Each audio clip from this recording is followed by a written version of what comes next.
কর্মরত অবস্থায় ছিল। তারা গোপন সন্দেহের ভিত্তিতে জানতে পারে যে এই কাছিহারা এই আনোয়ারের বাড়িতে তারা সরকারি যে বিজিটি চাল আছে, চালের গুদামজাত করা হয়েছে অবৈধভাবে।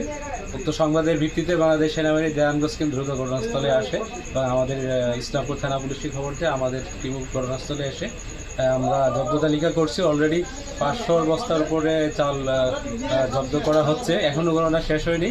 আমরা আশা করছি, যেহেতু আসামি গ্রেপ্তার হয় নাই, আসামি গ্রেপ্তার এবং তদন্ত সাময়িক পরবর্তী আইনগত ব্যবস্থা নেওয়া। এবং আসার পর আমরা অনুসন্ধান করে এবং সার্চ করার পরে আমরা 2টা ঘরে আনুমানিক 500 থেকে 600 বস্তার মতো চাল উদ্ধার করি, যেটা ধারণা করা হচ্ছে যে এখানে আনোয়ার এবং আসগর আলী নামে 2 ব্যক্তি জড়িত। পরবর্তীতে আমরা স্থানীয় প্রশাসনকে ডাকি, পুলিশকে ডাকি এবং এসিল্যান্ড আমাদের সাথে আছেন এবং ওনাদের কাছে হস্তান্তর করা হয়েছে। ওনারা ব্যাপারটি জব্দ করে পরবর্তী তদন্তের মাধ্যমে ব্যাপারটি সুরাহা করবে।